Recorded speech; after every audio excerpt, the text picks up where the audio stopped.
recording.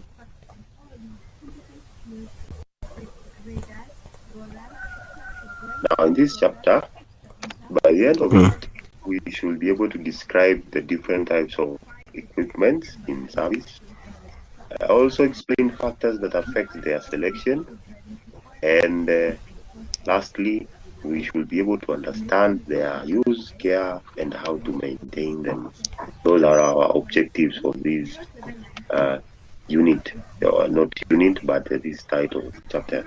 Now, I will be very, very fast because we have the notes are here. I'll just be guiding you, and then you'll be reading them on your own. So, we have the choice of furniture and the layout and the linen, tableware. Remember, before you want to come up with your restaurant, or your hotel, your housekeeping, and even your house, there are some things that you take into consideration. Am I wrong, Alex? No. When you want to buy a cup or a plate, there are so many considerations that you have to put in place. Yes. Yes. You don't just go and buy anything. For example, I've never seen any wall painted black. Never seen. So, all these factors contribute to the atmosphere. They contribute to the well-being of place. Even your table, any chair, it has to be in harmony with so many other things. So we're going to see the factors that contribute to us purchasing these equipments in food and beverage service. So, for example, the type of clientele expected, that is one, and then the site or location of the establishment, another one, the layout of the food and beverage service area, and the type of service offered. That's not the last, but also the funds that are available. You cannot buy what you cannot at one time be able to afford. So those are the factors that contribute to us purchasing these service equipments. Now, let me give you an example. You have your clientele consume a lot of beer. They don't buy any wine. There will be that's the clientele that you have. There will be no reason for you to buy wine glasses if your restaurant doesn't dispense wine. Just the same as if your clientele are children, which type of equipment will you go for? Those that are not delicate, like plastics. The ones which are not fragile. Yes, which are not fragile. And then even plastic and colorful, children like color and all those yellow, pink, all the rainbow colors. That's why you buy. But if you're dealing with a different clientele, it becomes another issue again. The site or location, that means now we have those areas that are accessible, and even in this society, we have those areas that are accessible to only the rich people and others to the normal people. That's a location. The layout and the type of service offered. Now we have other general points to be considered. They include how flexible it is. You want to buy one item that can be able to do a wide range of activities, not just one. Then the type of service being offered. Is it in our first chapter? We had to look at the level of service, which affects the type. Now, the level of service, in one restaurant, there's one guest. The ratio of guest to the wait staff is almost 1-to-1. So one guest does what? Looks after one. One guest is looked after by one wait staff. The ratio is good. So there is high level of service. Almost everything is done. You walk into restaurant B, to every 10 guests, there's one wait staff. Now you can guess the type of service. very, very low. There is almost no minimum time, no enough time to deal with one guest. Minimal service. Are you still there? Yes. Okay.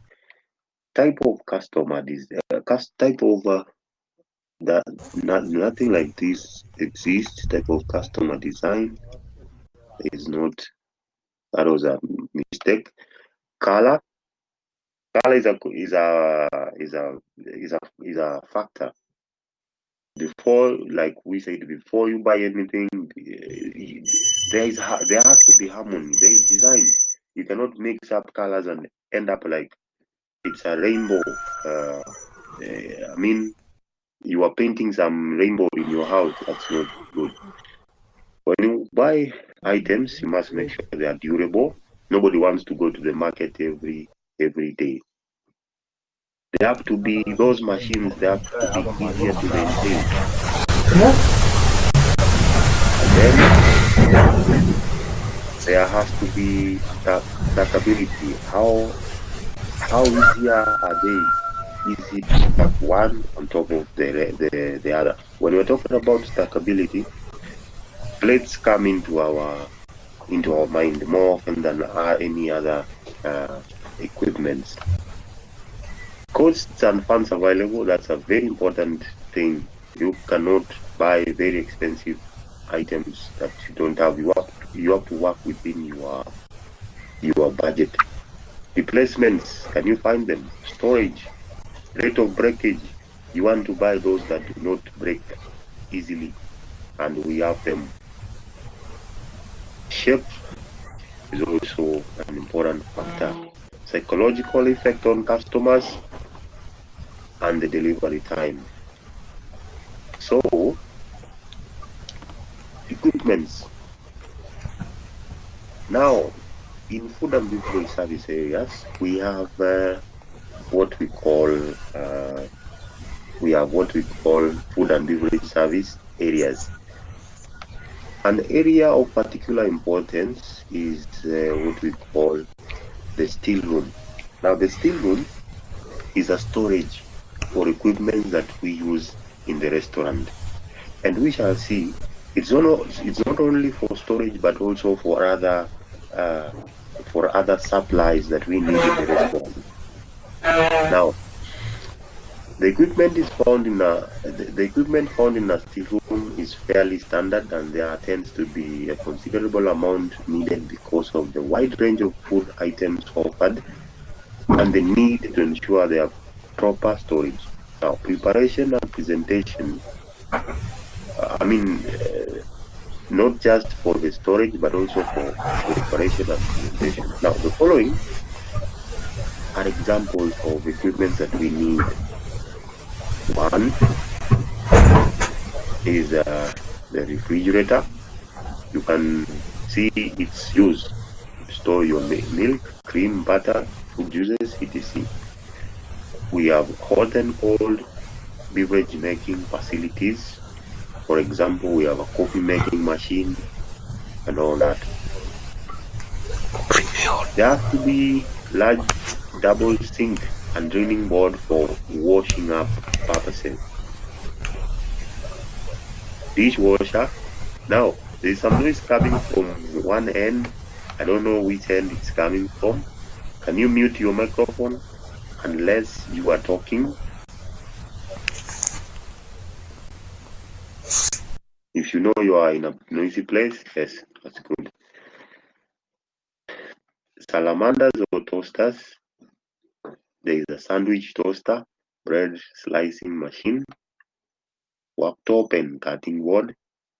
There has to be storage space for small equipment like crockery, glassware, and cutlery, and also not forgetting tableware. There has to be storage cupboard for all dry goods held in stock and for paper items like doilies and napkins.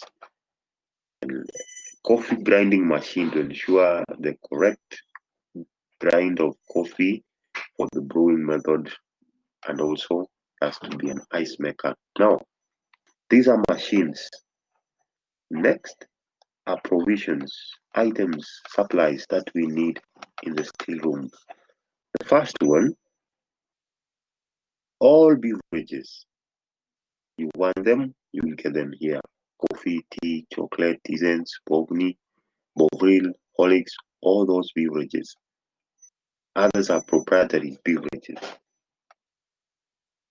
There has to be assorted fruit juices, orange, pineapple, grapefruit, all those.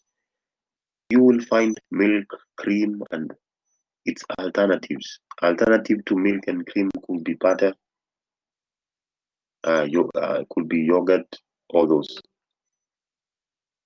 Sugars, like we have loose, we have different types of sugar. Loose, pre-wrapped portions, brown, demerara, etc.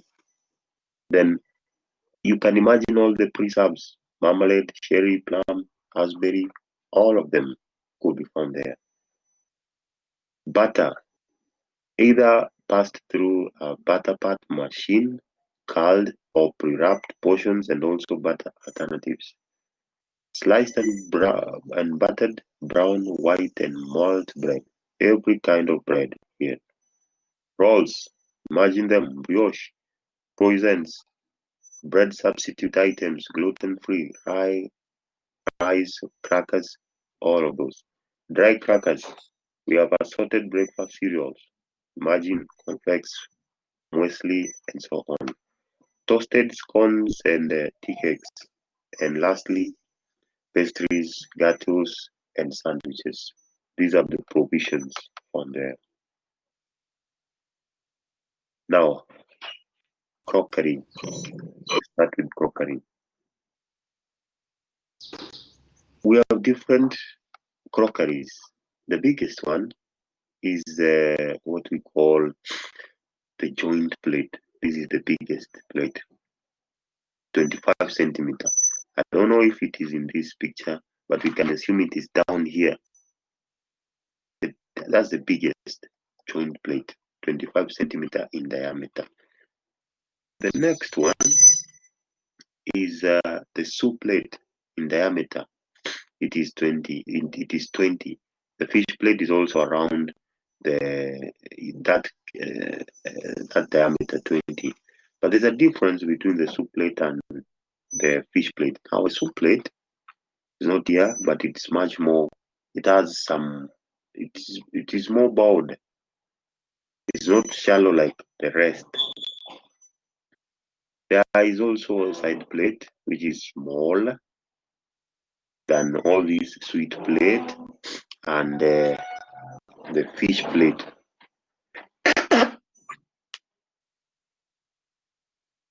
Now, there's a cereal bowl, and I think you've seen it. It's a small bowl. Do you see my screen? Yeah. Okay, yeah. So now the one I'm pointing, that's the cereal bowl. And then we have a breakfast cup and sauce. Can you see it here? Now, this is a breakfast cup. Now, this is a coffee cup. This is a salt grate. And this is what we call sugar. This is sugar inside here. Now, we have a teapot and a coffee pot. This is a milk jug. Yeah. This is what we call a consomme cup. It has those two handles, and there is a saucer on the bottom of it. So these are the different crockery sizes. Now, coffee cup, and the coffee cup is smaller. Can you see here? Teacup is 18.93 cl. Coffee cup is half of that. So a coffee cup is smaller than a teacup. Now, teapots come in different sizes, 28, 56, 85, and 113, 2 pint. Yeah. So these are the different crockery sizes that we have. Now, other items of crockery required include, we have consomme cup and saucer, the one we have seen. We have a soup bowl or cup. There's a platter. We don't have it in this picture, but it's an oval plate. A salad crescent, something that looks like a crescent. It's not here, but a crescent, the shape of a moon, half a moon, could be 3/4 or a quarter of a moon. Egg cup. Egg cup is also not here.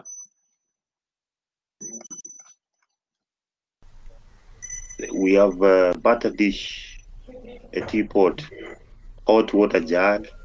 There has to be a coffee pot. There's a milk jug, hot milk jug, sugar basin, salt and pepper pots. When things come to back to normal, we hope we shall see this practically in the restaurant. We pray things go back to normal soon. So, crockery. This is the crockery that we have. Another category of equipments include the tableware. Now, for the tableware, these are the tablewares we have. We begin with the forks. There are 3. The biggest one, the one you see here, that is the joint fork. You can see its size, big. And then the next big one is what we call the sweet fork. And we have a fish fork. Now, a fish fork, there is a dent there, if you can see it. Dent on both sides, here and here. So, joint. And then we have sweet. We also call it the small fork. And we have the fish fork. Fish, they're very different, dented and small. And then the knives. Now, the biggest knife is called the joint knife. This is the joint knife. This is what we call the small knife or the sweet knife. And this is quite different in its shape. It is called the fish fork. Now, a fish fork normally has a dent. And I'm not saying this is a dent, it's because maybe it's too small to see, but there has to be a dent. Anything with fish is dented. Next, we move to this. These are the small spoons. This is what we call a teaspoon, and this is a coffee spoon. Yeah. So, teaspoon bigger than coffee spoon, which is the smallest spoon we have. Next, there is a spoon that is quite different from the rest. It is round here. Can you guess what it is? Soup spoon. Yes, soup spoon. And then we have a sweet spoon. And lastly, we have the tablespoon, which is big. Now, the one we use is this sweet spoon. The tablespoon is used for service. It is very big. So, these are the cutleries we have around. So, we're done with the crockery. We went into tableware. Now, let's go into glassware. Sorry. Now, well-designed glassware combines elegance, strength, and stability, and should be rimmed and of clear glass. All glassware should be clean and well polished. Now, once things come back to normal, these are some of the things that you have to learn: how to polish them, how to maintain those glasses, and keep them attractive. Now, glassware contributes to the appearance of the table and the overall attraction of the service area. There are many standard patterns available for the food service operator. Most manufacturers now supply hotel glassware in standard size for convenience ordering, availability, and quick delivery. Modern drinking glasses take many new forms and shapes, though all are primarily designed to meet the needs of the range of drinks. Now, the following is an example of glasses that we have around. Now, the first one is called a cocktail glass. Can you see its shape? Yes. I think you've seen it somewhere. It is for making cocktails. Many different cocktails are drunk in this glass. The most notable example is what we call the pink lady or the white lady. This is a cocktail. The saucer. Now the saucer, if you can see it looks like the cocktail shaker, but it has a bow. See, it is not straight. It is bowing at some angle. This is for champagne cocktails and for daisies, and it's not really much used to these days. The flute, the tulip. The tulip is for champagne and all those sparkling wines. Now, later on, we shall look at beverages and we shall find the difference between champagne and sparkling wine. Champagne is a sparkling wine, but not all sparkling wines are champagne. We shall find that clear in the next topic. The flute. The flute is also for sparkling wines generally, and also for brandy, Alexander and Cario Royal. So the flute and the tulip, they will do the same work, but the tulip is strictly for champagne. The flute is generally for all those sparkling wines.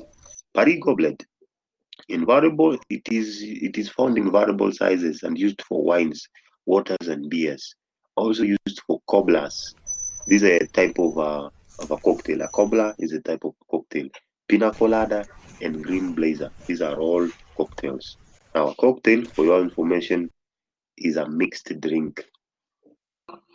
If you got more than two drinks, that's a cocktail. Worthington.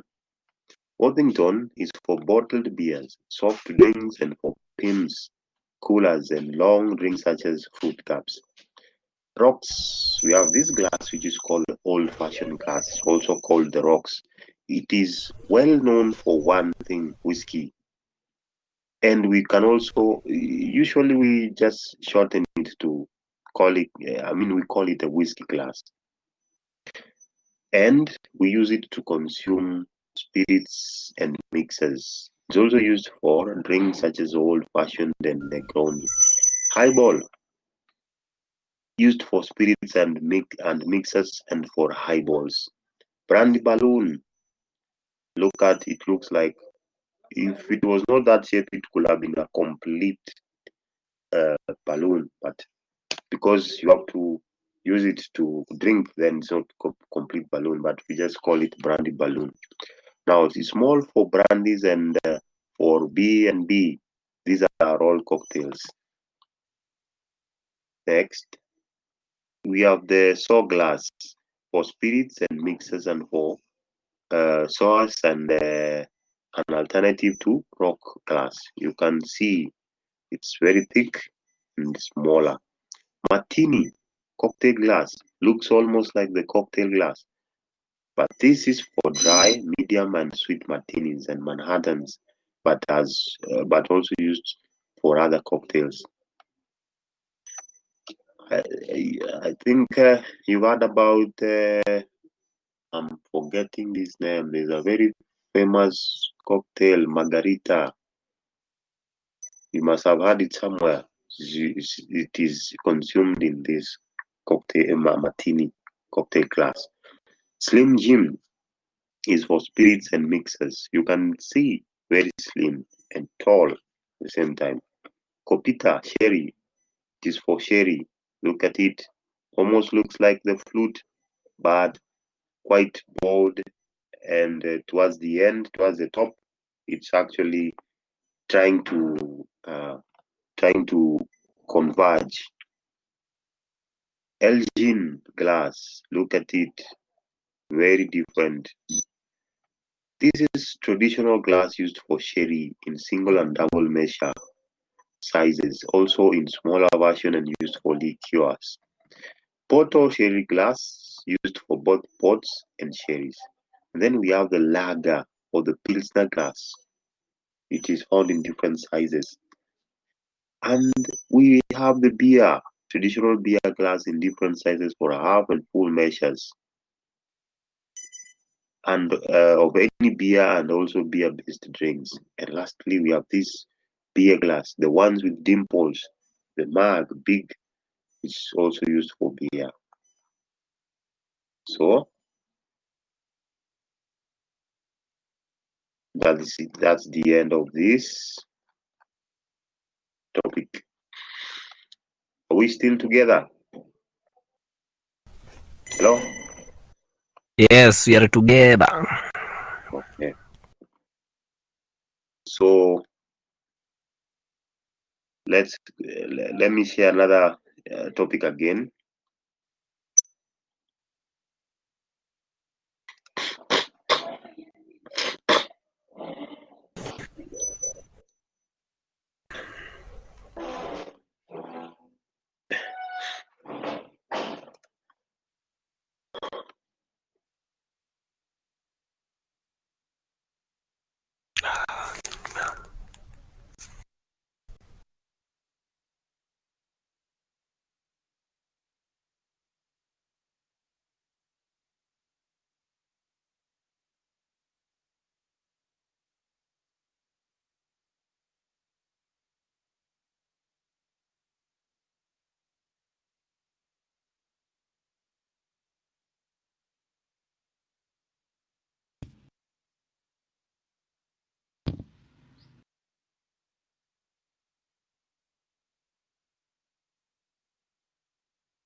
Are you there?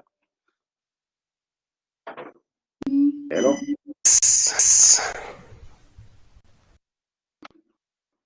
Are you there before I continue? Yes, we are here. Yes. Okay. Now the next topic is the menu. I will attach it there. It's not attached yet. So in this topic, we shall be dealing with the menu knowledge, and accompaniments. Now, this is a very, very important topic. I'm not saying that the other ones are not, but to be in food and beverage service, you must know what you're doing. If you are a vendor, you are selling watches, you must know the type of watch. You must know your way around what you are selling. So that means this is very, very important. So the word menu dates back to the 18th century, although the custom of making a list of courses for a meal is much older. Modern menus first appeared during the early 19th century in what we used to call the Parisian restaurants of the Palais Royal. Now, Parisian is anything from Paris. So these restaurants used to be found in Paris. You know how the French believe? They believe they pioneered cooking.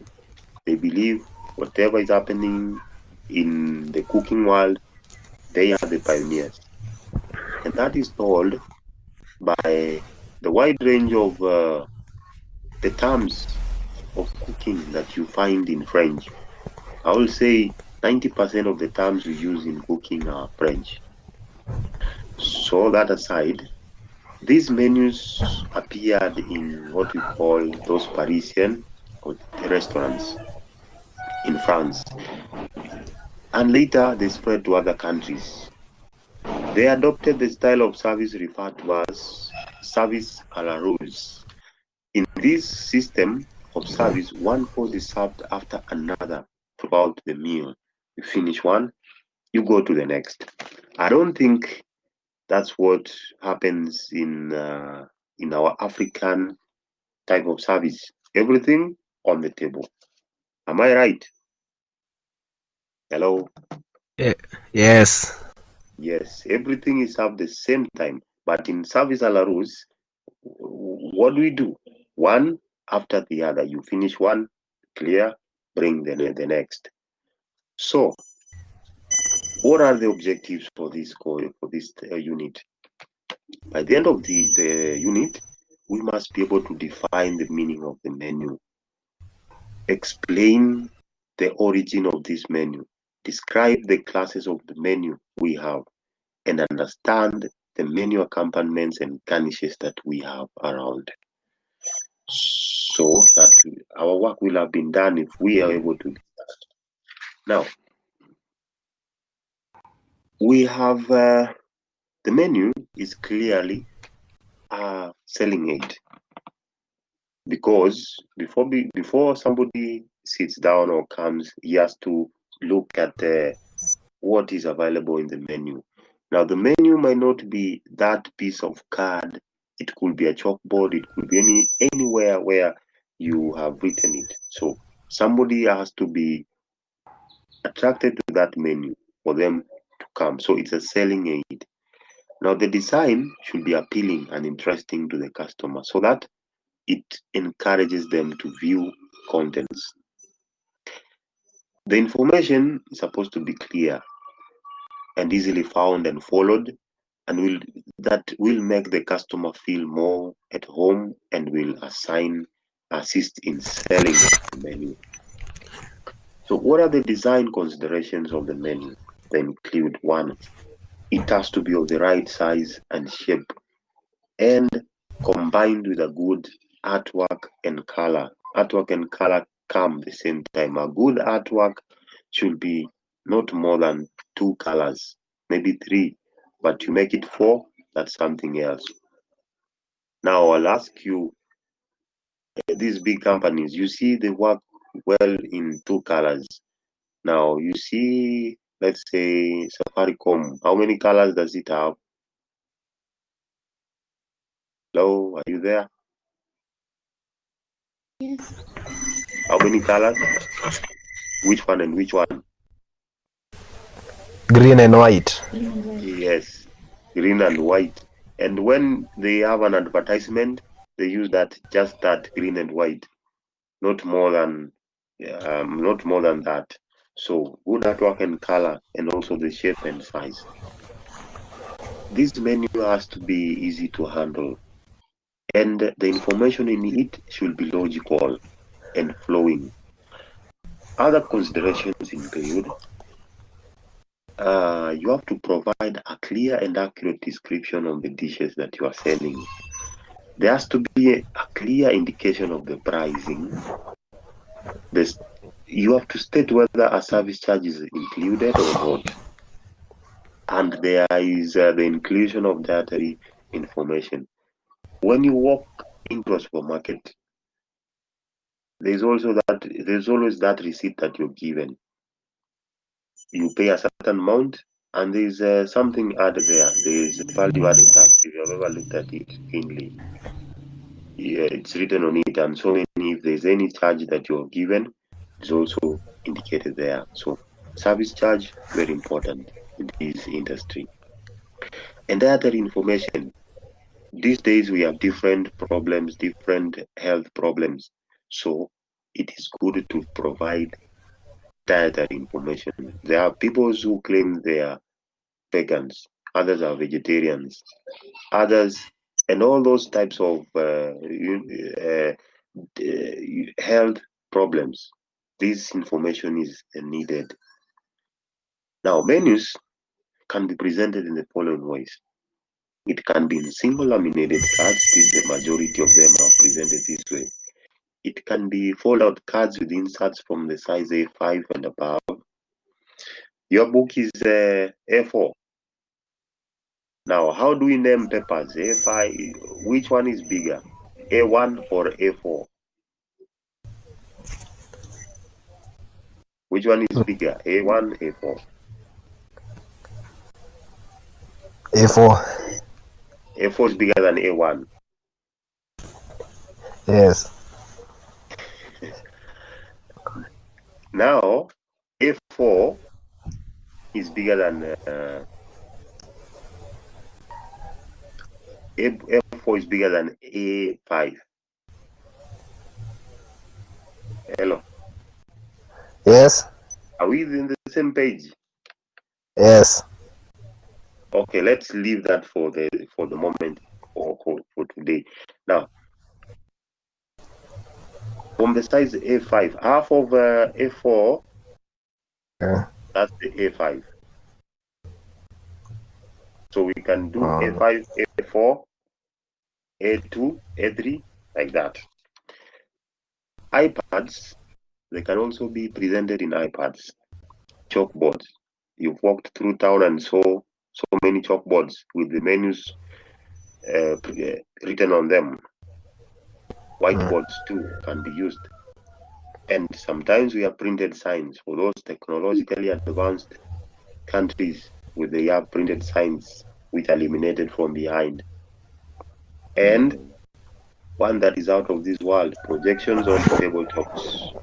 You can imagine that. Types of menu. We have two types of menu. Too broad. We have so many, but they fall under these two broad categories. Table d'hôte menu and a la carte menu. And what is the difference between these two, table d'hôte and a la carte? This is the difference. Now, for the table d'hôte menu, it has a fixed number of courses. If it is 4, it is 4. That's the standard. There is a limited choice within each course. In one of the courses could have 2 or 3 choices. Only that, very limited. The selling price is fixed. So if it is 1,000 for everything, the 4 courses, just 1,000. The food is available during a set time. So you walk into a set time, which is 8 p.m., you find everything you are asking for. What about an a la carte? For a la carte, the choice is generally more extensive. There are so many choices, so many of them. Each dish is priced separately. So what you consume is what you pay for. And there may be longer waiting times as some dishes are cooked to order. Imagine you are operating an a la carte menu and you have 500 items to cook. There's a chance in a single day, there could be even maybe 2 to 3 days, there could be an item that is not requested. So what happens here? When somebody walks in, they have to wait for that time because there are so many items that are offered here. So there is a waiting time. Could be 15 minutes or even 30 before these items are finished to order. Now, those are the differences between the two. Later on, I shall give you a time to look at the book, an example of what we call, an example of those two menus, the table d'hôte and the a la carte menu. Let me see.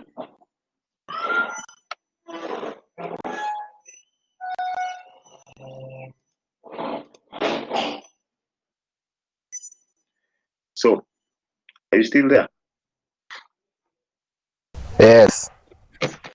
Yeah. Now, Yes. we have the classical menu sequence. Over the last 100 years or so, the sequence of European menu has taken on a classical format. Something classical is anything that follows rules, anything traditional. So, Just like we have classical music, we have classical art and all those. Now we have classical menu sequence, which follows certain some rules in the way these foods are prepared, they are stored, and they are served. So this format used to lay out menus as well as to indicate the order of the various courses. Although the actual number of courses on menu and dishes within each course will depend on the size and class of the establishment, most of them follow what we call the classic sequence. The sequence is as follows. Now in this, there are 17 courses from the first one to the last one. The last one is beverage. Now the first one is what we call hors d'oeuvre. Now hors d'oeuvre consisted of a variety of compounds, but now includes such items like pets, muses, fruit, charcuterie, and smoked fish. This was the first course. So until you finished the first course, the second one could not be served. The second one is the soups. Imagine them, all of them, hot and cold. In French, we call them potage. They are the second uh, course.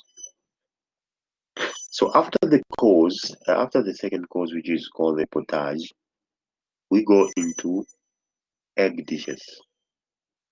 In French, they call them hooks. There are many egg dishes beyond what we usually know, the usual omelets. There are so many of them, but these have not retained their popularity on modern menus. These days, people don't like them much, but beyond it, the omelets, we have so many others, which we shall see later on. After the egg dish, we have pasta and rice. They call them farino. They include pasta. Any pasta you know? Tell me.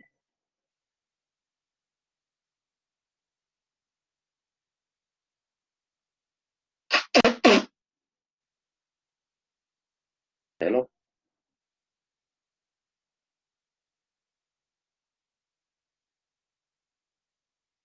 Hello?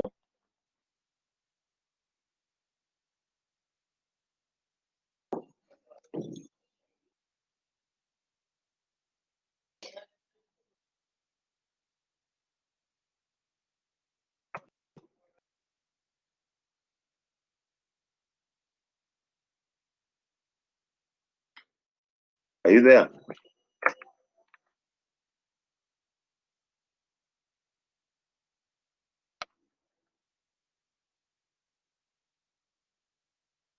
Please confirm you're there. Once again, I could be talking myself. Yes. Okay.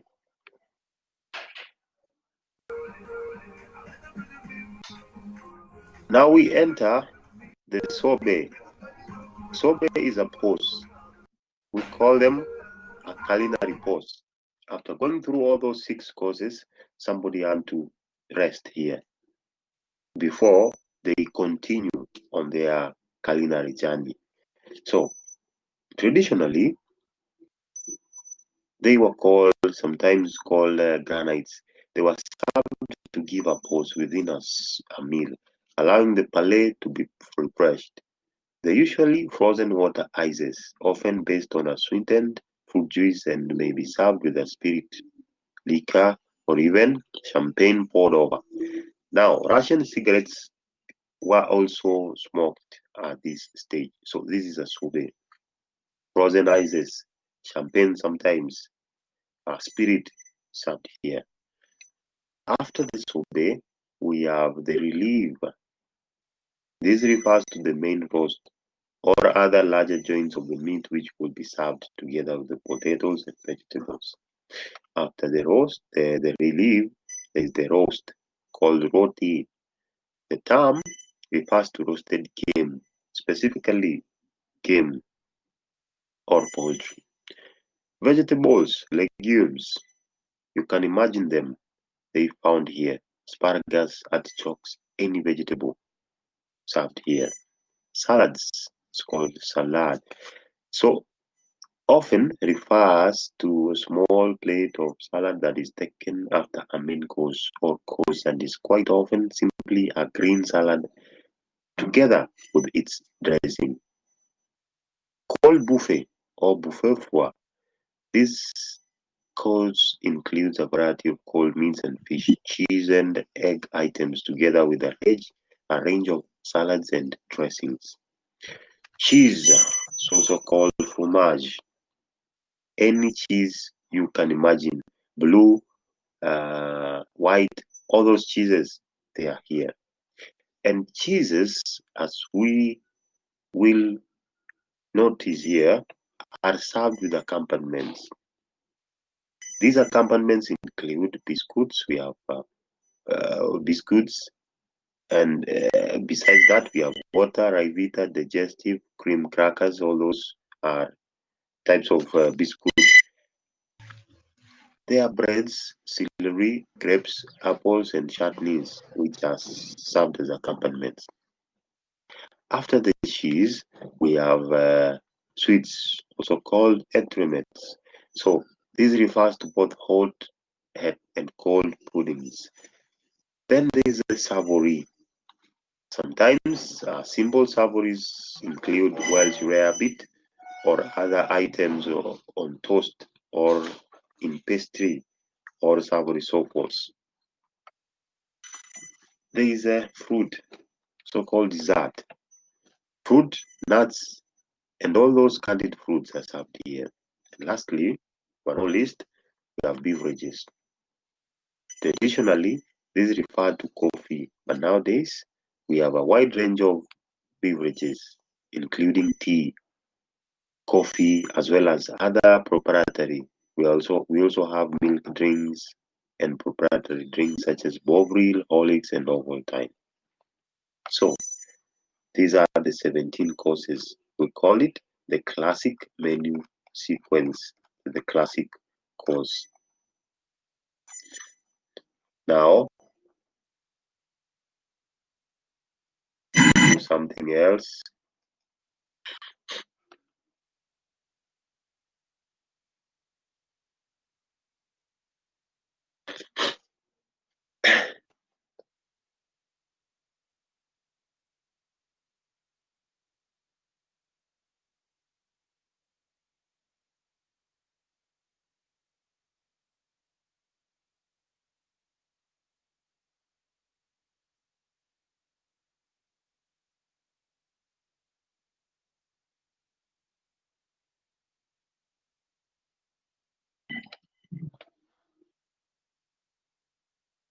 Hello? Yeah. Hello? Still there? Yes. Okay. Yes.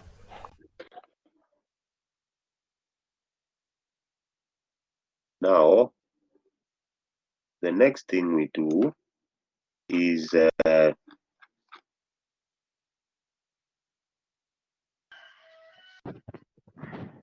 problem.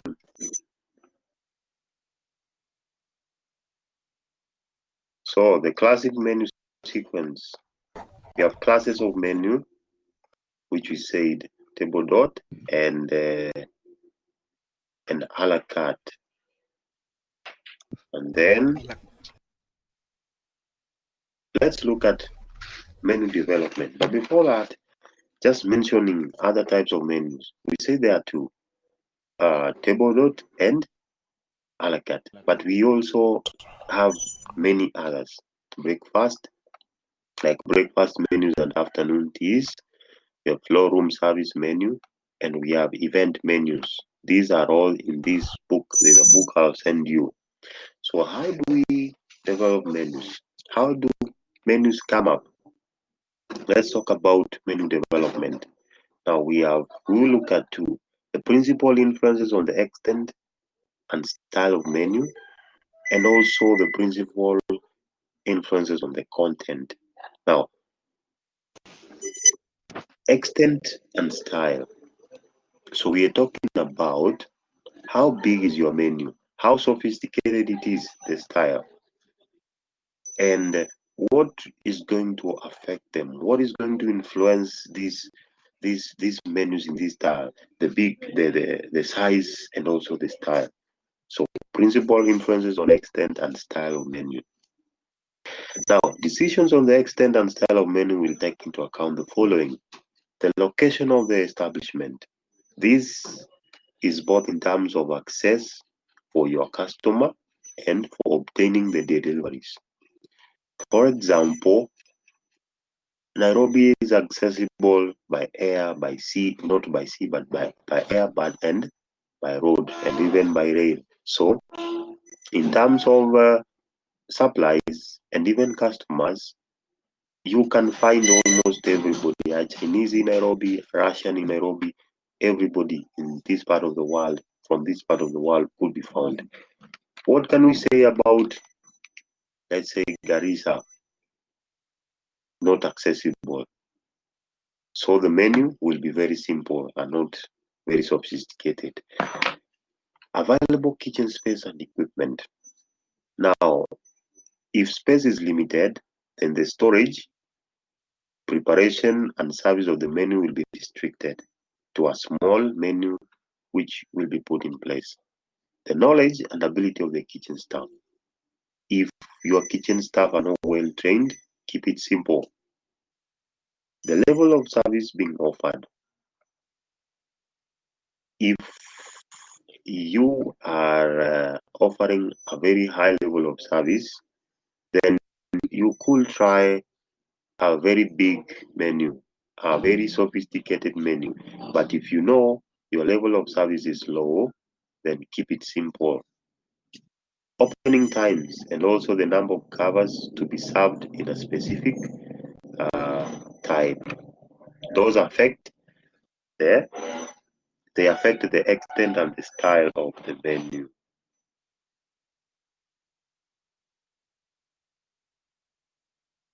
Now let's look at the content. What is in the menu? The content.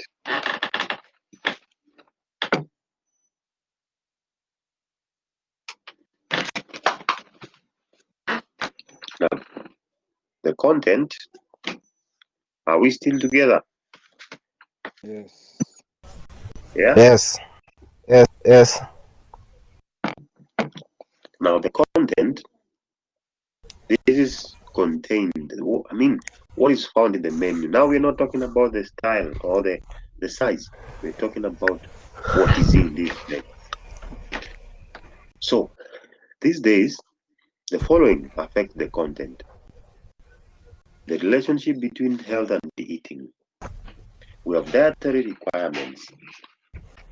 We have cultural and religious influences, vegetarianism, ethical influences, and seasonality and locally sourced foods. And what is health and eating? Somebody will tell you that if you listening to radio, can you turn it, switch it off? Somebody is listening to a radio, interfering with us. Who is it?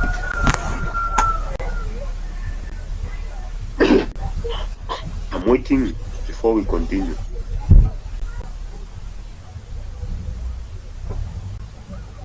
I think it's gone. So somebody will tell you healthy eating is doing what? Is not eating what they consider junk. They will tell you it is not eating foods that are high in oil or fat. They also tell you not eating sugar, but that is not what we consider eating. You can eat almost what you want, but the point is this: you have to eat a balanced diet. That is what we call healthy eating. And what is a balanced diet? The general consensus is that 1/3 of your meal should be based on bread, cereals, rice, and potatoes. In other words, you're talking about starches. Another third should be based on fruit and vegetables. And the rest based on dairy foods, including low-fat milk, low meats, fish, and small amounts of fatty and sugary food.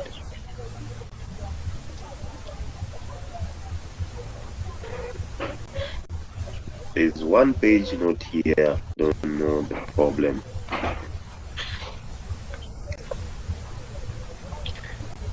Hello?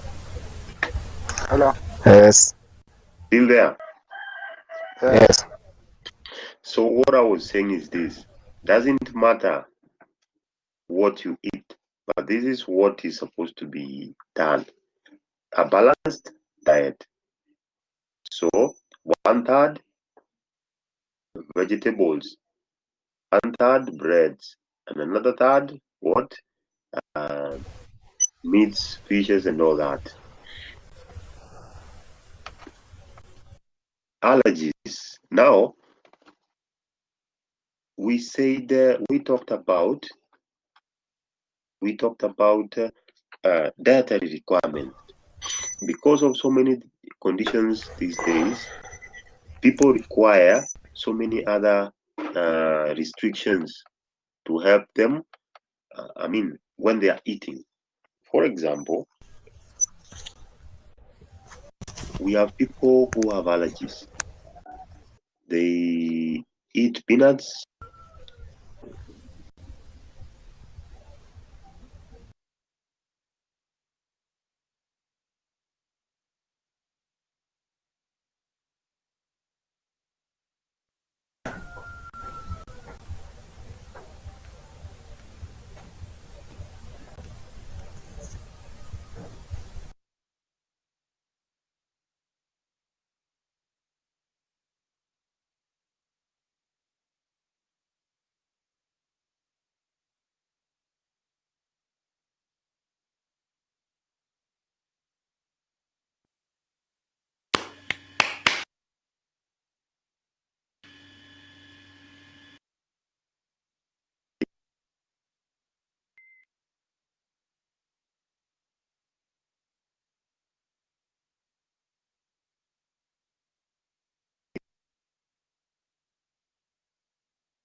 Hello?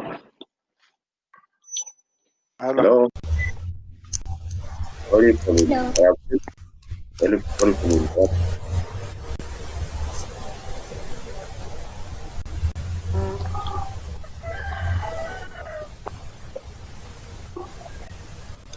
So, I was saying some of the dietary requirements. You can go to a doctor, they tell you, look, you have some allergies.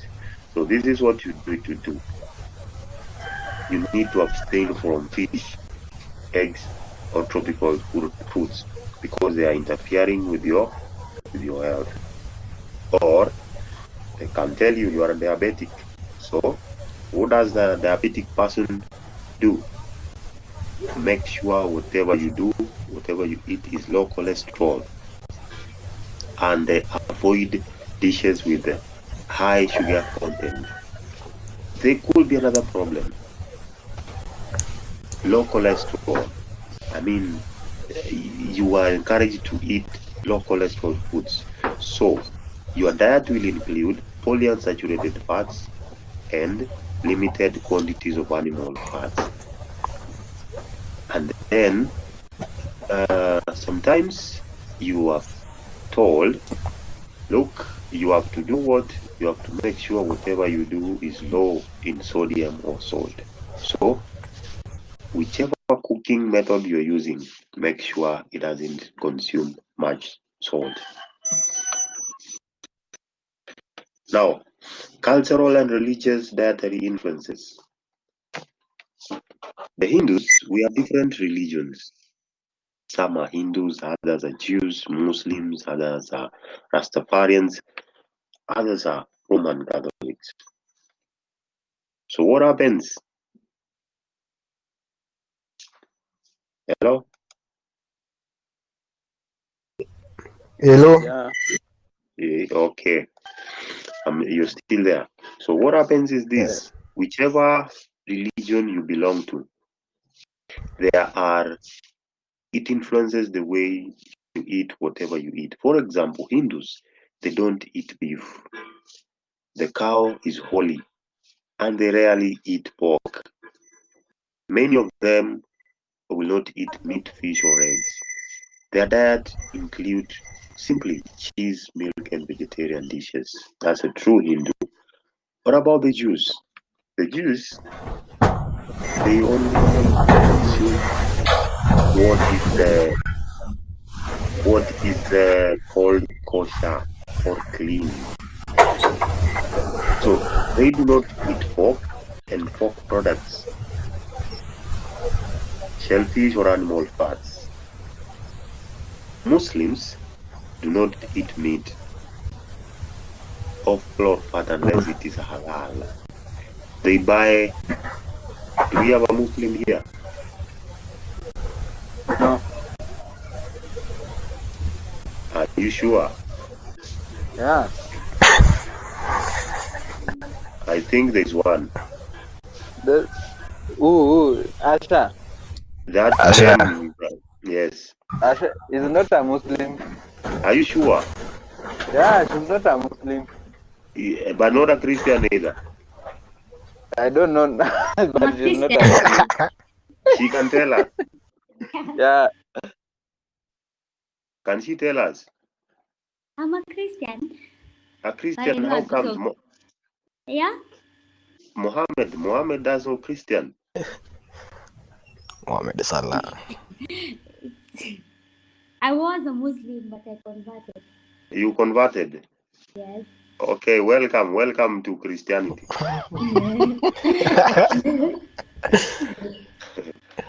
Okay, so Muslims, they only eat what is considered halal. They don't just buy meat from any butchery. It has to be halal, meaning lawful, under what we call the Islamic dietary law, the Sharia, all those laws. They will not consume alcohol even when used in cooking. A true Muslim, just like true Christians don't eat pork and don't drink alcohol. But all those Christians on this platform today, I know, drink alcohol, though they go to church. That is topic for another day. Yeah?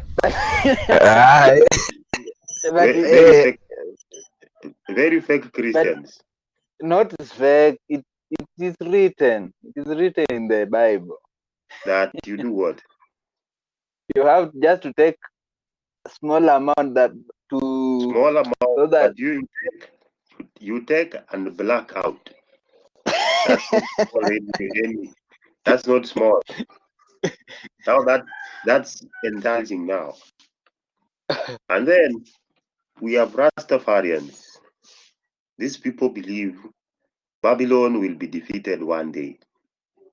So refrain from anything Babylonian. That means anything that is processed. Tea, coffee, alcohol. That is the way of the Babylon. So just do what? Don't eat any processed food. Roman Catholics. These people have very few restrictions on diet. This is what they do. They don't eat meat on Ash Wednesday or Good Friday. Some of them keep the fast requirement for no meat to be eaten on Friday. If you know that noise is coming from your place, switch off your microphone. Hiyo si kwangu hiyo.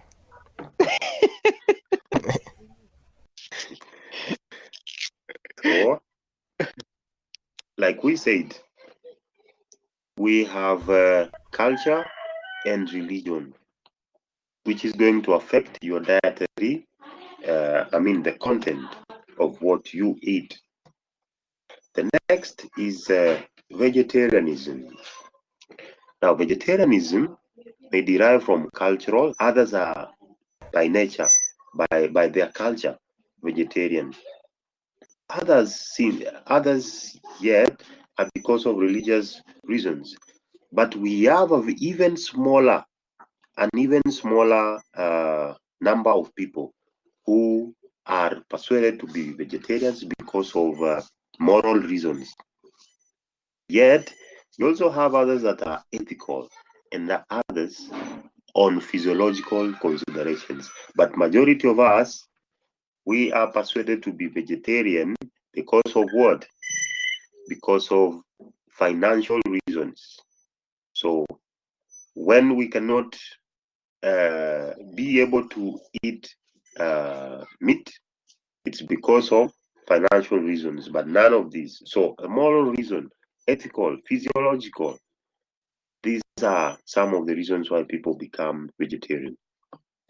There are different varieties, different forms of vegetarianism, starting with the list, which is vegetarian semi, to vegetarians lacto-ovo, vegetarians lacto, and we also have vegans. And there's a very wild form of vegetarians. They consider themselves fruitarians. So these are even more restricted. They don't eat foods of animal origin together with pulses and cereals. Diet may include mainly raw and dried fruit, nuts, honey, and olive oil. Are you still there? Hello? Yes, we are here. Okay. Now, vegans, they do not eat any food of animal origin. That will consist of vegetable oils, cereals, nuts, and seeds. So, vegetarianism, because of religious, moral, ethical, or physiological consideration. Now, the true mind of a vegetarian is because of it could be moral. They consider it is morally an evil thing to eat another animal. You know, it has blood, it has a life, it has its rights, and then you slaughter it. A vegetarian does not like that. They believe those animals are just as equal as you. So if one day if roles change and you are that cow and the cow becomes the human being, how will you feel? Morally to them, that's not right. So we must abstain from eating this meat and instead look at maybe plants and all those other sources of food items. Now, ethical influences. Today there's something that keeps coming up: ethics, morals, and ethics. What is ethics and what are morals? So ethics influence the way we do things today. Somebody will say anything ethical is what is required by law or by your religion. But ethics is neither religion or law. It is what is right or wrong. Now, for example, one ethical issue that we should look at is make sure there is sustainability of foods consumed. Sustainability is of importance today. And what is it? Sustainability is about using everything in moderation so that it is available for the future generation. The next thing is fair trade. One day, I walk into a supermarket. I found a Ugandan sugar cane. Where I come from, people depend on sugar cane. What do? Do you buy the Ugandan sugar cane? Now, before I continue, is there a Ugandan here? Yeah? Hakuna. We are all Kenyans. Yes. Okay. So I walk into that, I find Ugandan sugar. What do I do? In my mind, the cartels have crippled the sugar industry. Mumias is down. Chemelil is not operational. Nzoia dead. What do I do? It's not fair. So I just buy the Ugandan sugar. No. So I walked out, never bought any sugar that day. Because utakunywa chai bila sukari. No, I'll keep looking for. I'll find it. Even sugar is not good for your health. You know, this is so good. So I keep looking till I find Mumias one. So fair.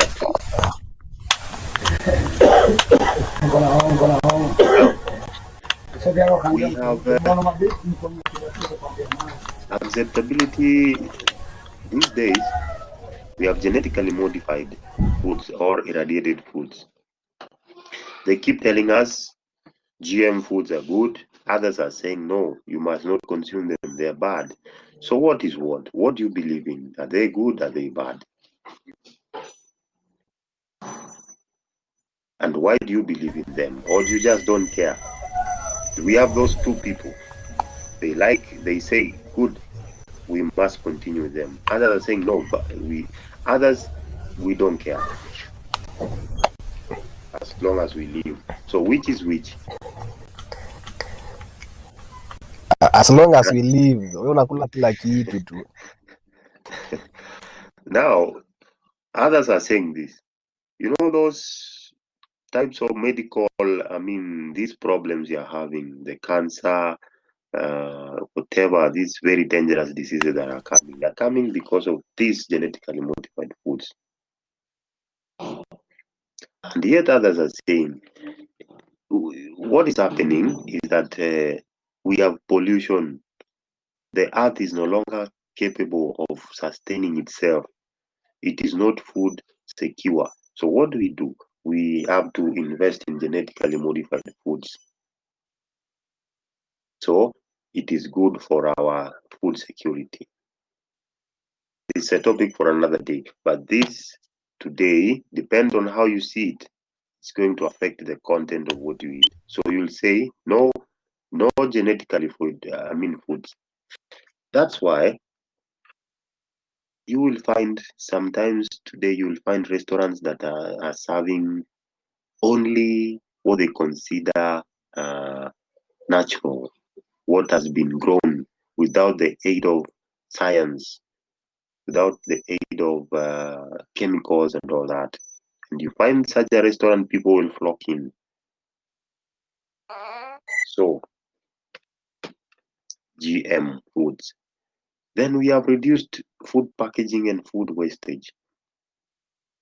We have to reduce this. The more we package, the more we use more paper, the more we cut down trees. And we must make sure there is no wastage of food because we need it tomorrow. Hello? Hello? Hello. Oh, you're there.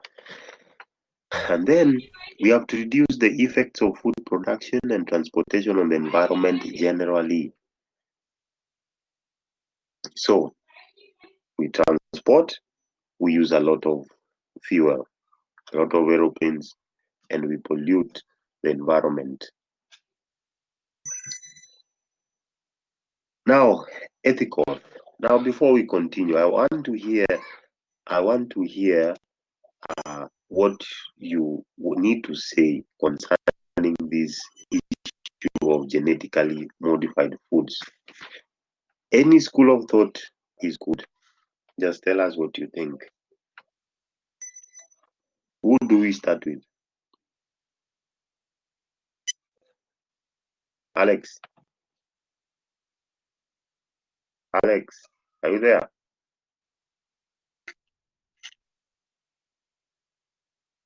Alex? Yes, I'm here. Tell us what you think about this genetically modified, the GM. Mi kwangu ziko poa tu as long as aulali njaa. Unadishi tu. Okay.